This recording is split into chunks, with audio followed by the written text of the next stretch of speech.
When a biblical writer creates a parallel structure, I think it's important to try and keep that parallelism in translation. But there are times when doing so obscures the meaning of a word, and you have to choose between the parallelism and accurately conveying the meaning of the word. In Matthew 7:13 and 14, is the path of discipleship narrow or is it difficult?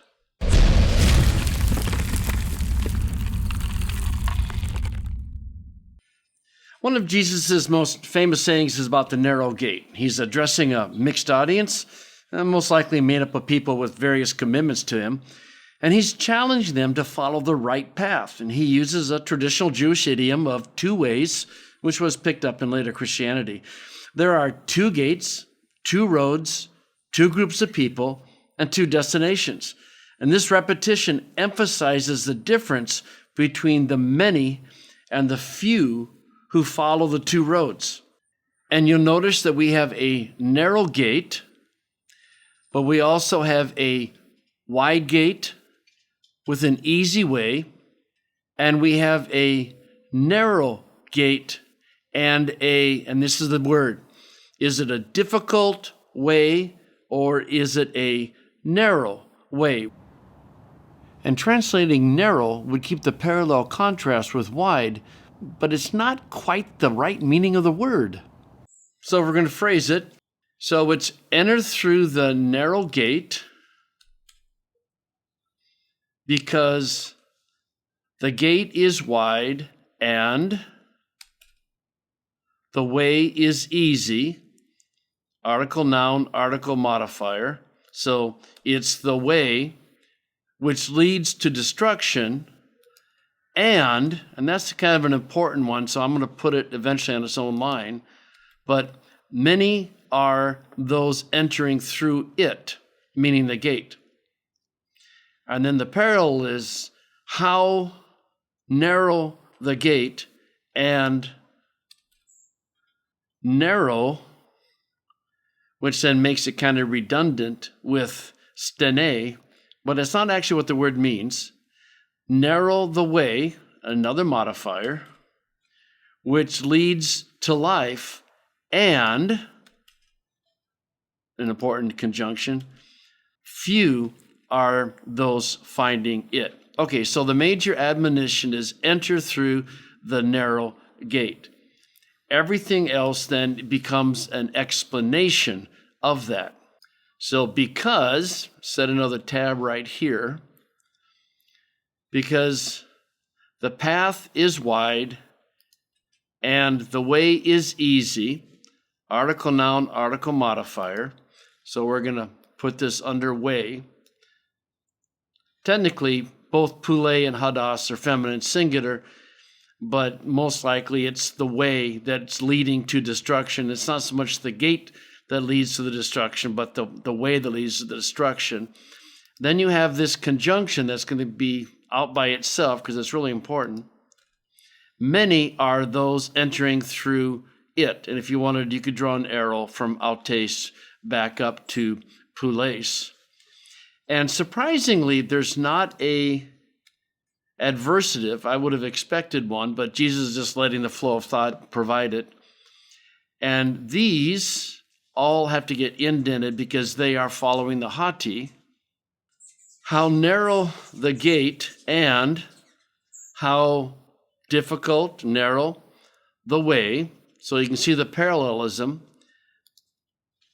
And this particular one, this particular way, leads to life, and few are those who are finding it. So there's your phrasing of the passage, and you have the parallelism of gate and way, but you have the contrast of the destruction and life and the many and the few. So there's your basic structure of the passage. But what I want to get to is the parallelism between this particular way is wide, this particular way is narrow. That's the parallelism, the contrast in the parallelism. And yet this word means a lot more than just narrow. So Jesus' singular admonition is to enter through the narrow gate. And the expression, by the way, straight gate, that we've learned from the King James, is an old English word from the Latin strictum that means narrow. So this is not a straight, S-T-R-A-I-G-H-T gate. It is a straight, S-T-R-A-I-T, meaning narrow. So enter through the narrow gate. Now, on the one hand, the gate is wide, and the path leading out beyond it is broad, or wide open.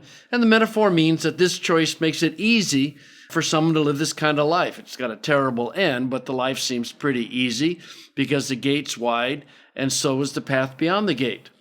Now, the other gate is narrow, and the path extending up beyond it is, and I'm just going to say difficult for now. And many people make the first choice, but only a few make the second. A couple of little housekeeping things. The participial phrase here could modify either pule or hadas, they're both feminine singular. But like I said, because you go down a path, it leads to destruction. It seems more logical to connect the participial phrase with hadas. And the same would be true down here. And like I said, we really would expect some adversative here, some but, an Allah or something, or even maybe a deh. And there is a textual variant that has a deh here. But Jesus is just letting the flow of the discussion create the adversative relationship of the two different gates and paths. Okay, so let's get to this word.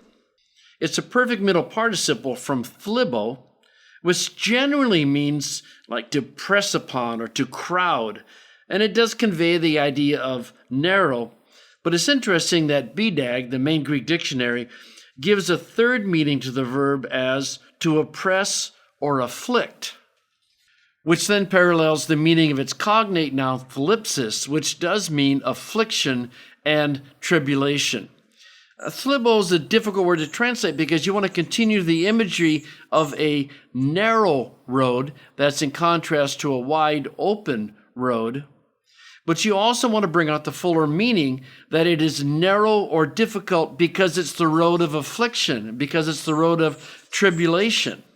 Translating this first hadas as road and the second hadas as path, it breaks concordance, but maybe that would help a little.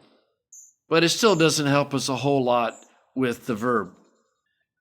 So what are we supposed to do with this? Well, I think we probably need to break the parallelism and go with the meaning of the word. Yes, this way is wide open and therefore easy, and this way is narrow and therefore difficult because it's the path of affliction. But that's more important to bring out, I think. And there is so much parallelism going on in these two verses, I think you catch the comparisons automatically. So you look at the different translations, and the NASB has a wide gate and a broad way, a narrow gate and a constricted way. Okay? The CSB has a wide gate and a broad road, a narrow gate and a difficult road. So the CSB went with meaning.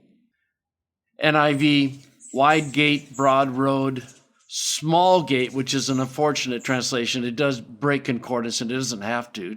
It's still a narrow gate. It's not that it's small and you have to stoop to get through. It's narrow. But a small gate and a narrow road, I guess they wanted to go with narrow here, so they couldn't say narrow gate and narrow road because they're two different words. But I think that's probably the least advantageous of translations. The Net Bible has a wide gate and a spacious way, a narrow gate and a difficult way. So you can see they're all working to try to keep the parallelism, but this is the word that is difficult. You know, the power of the two ways metaphor is that it emphasizes you must make a decision and you must decide between one of two options. There's no third. There's no neutral position. As Jesus says elsewhere, if you don't decide for him, you have decided against him. It also emphasizes that there's only one path to life, and the only other path leads to death. Anyone who says that the narrow path is an easy path, that the Christian life is not replete with tribulation and pain, is simply preaching a false gospel that is clearly at odds with what Jesus says. The fact of the matter is that we're changed when we enter the narrow gate, that's justification, and the Christian life that extends out past the gate, that's sanctification, is challenging. Otherwise, why would Paul say that, quote, the Spirit himself bears witness with our spirit that we are children of God, and if children, then heirs, heirs of God and fellow heirs with Christ, provided we suffer with him, so that we may also be glorified with him. Romans 8:16 and 17. Suffering is part and parcel of the Christian life because we are different. And that difference brings us into conflict with those on easy street. Without suffering, there is no glorification. At least that's what Paul says. I take no joy in knowing that the many who choose the first gate are on the road to perdition, as we used to say in older English. But there is great joy in knowing that although at any point in time there are few on the road to life, when we arrive at our destination, we will find more travelers than there are sands on the shore and stars in the sky. And at the end of life's journey, there is life, real life. As Paul says, I consider that the sufferings of this present time are not worth comparing with the glory that will be revealed to us. Romans 8:18.